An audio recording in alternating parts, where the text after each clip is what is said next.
Hello friends, welcome to my channel E-Lesson for You।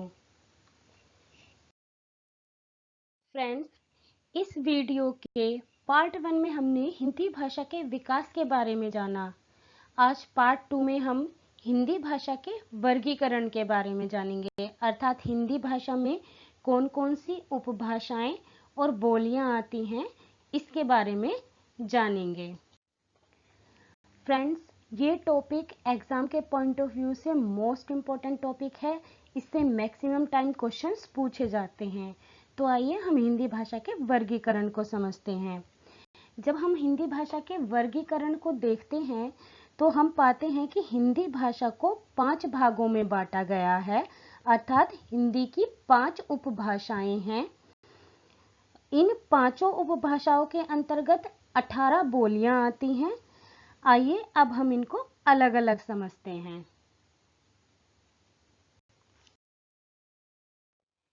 Hindi भाषा की पहली उपभाषा है पश्चिमी हिंदी। पश्चिमी हिंदी का विकास शौरसेनी अपभ्रंश से हुआ है और इस उपभाषा के अंतर्गत 5 बोलियां आती हैं। ये है खड़ी बोली या कोरवी, दूसरी है हरियाणवी या बांगरू या देसाड़ी, तीनों का एक ही मीनिंग है।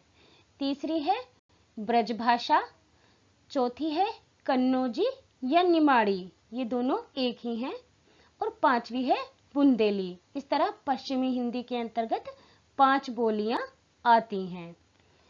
हिंदी भाषा की दूसरी उपभाषा है राजस्थानी हिंदी। राजस्थानी हिंदी का विकास शौरसेनी अपभ्रंश से हुआ है और इसके अंतर्गत 4 बोलियां आती हैं। ये है मारवाड़ी, जयपुरी, मालवी और मेवाती। हिंदी भाषा की तीसरी उपभाषा है पूर्वी हिंदी। पूर्वी हिंदी का विकास अर्धमागधी अपभ्रंश से हुआ है। इसके अंतर्गत 3 बोलियां आती हैं, अवधी या कौशली, बघेली और छत्तीसगढ़ी। हिंदी भाषा की चौथी उपभाषा है बिहारी हिंदी।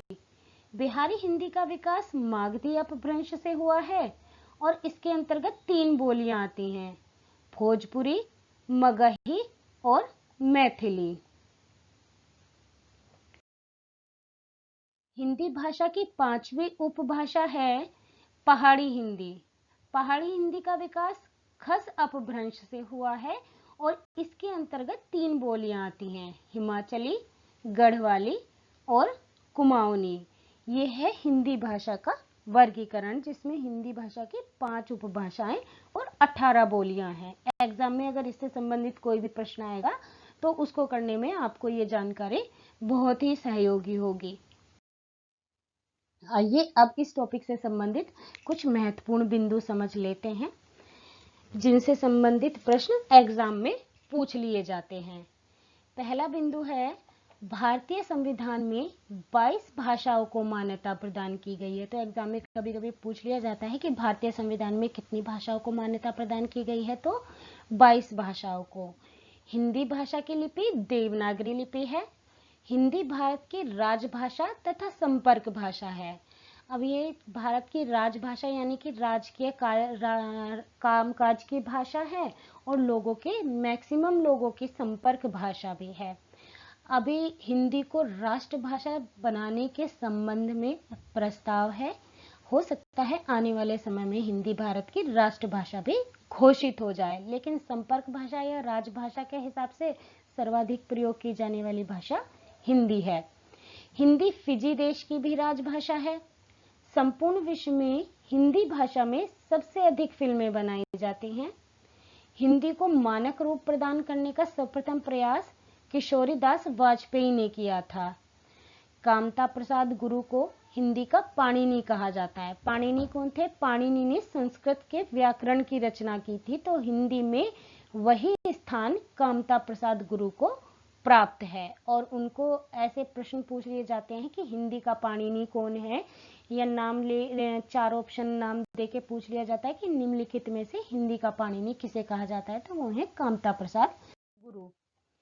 हिंदी साहित्य का इतिहास लेखन का कार्य आचार्य रामचंद्र शुक्ल जी ने किया। 769 ईस्वी में सबसे पहले हिंदी साहित्य दोहा कोश की रचना हुई थी। तो अगर पूछ लिया जाए प्रथम हिंदी साहित्य कौन सा था, तो कौन सा था, दोहा कोश, और इसकी रचना 769 ईस्वी में हुई थी। 1930 में हिंदी टाइपराइटर का जन्म हुआ। तो जो हिंदी टाइपराइटर था पहली बार कब प्रकाश में आया, 1930 में। 1913 में दादा साहब फाल्के द्वारा पहली हिंदी फिल्म राजा हरिश्चंद्र का निर्माण किया गया। 1931 में पहली बोलती फिल्म आलम आरा का निर्माण हुआ। 1926 में कोलकाता से पहला हिंदी समाचार पत्र उद्दंत मार्तंड का प्रकाशन हुआ। कई बार यह भी पूछ लिया जाता है कि पहला हिंदी समाचार पत्र कौन सा था, उद्दंत मार्तंड। इसका प्रकाशन कहाँ हुआ, कोलकाता। किस समय में हुआ, 1926 में। प्रत्येक वर्ष 14 सितंबर को हिंदी दिवस के रूप में मनाया जाता है। फ्रेंड्स, आपको हमारा ये वीडियो कैसा लगा कमेंट करके ज़रूर बताइएगा, और साथ ही साथ मेरे वीडियो को लाइक कीजिएगा, और अगर आपने अभी तक मेरे चैनल को सब्सक्राइब नहीं किया है तो सब्सक्राइब कीजिएगा और साथ में बेल आइकन दबाइएगा, जिससे कि आगे मैं जो भी वीडियो बनाकर डालूँ उसके नोटिफिकेशन आपको मिलती रहे। Thank you.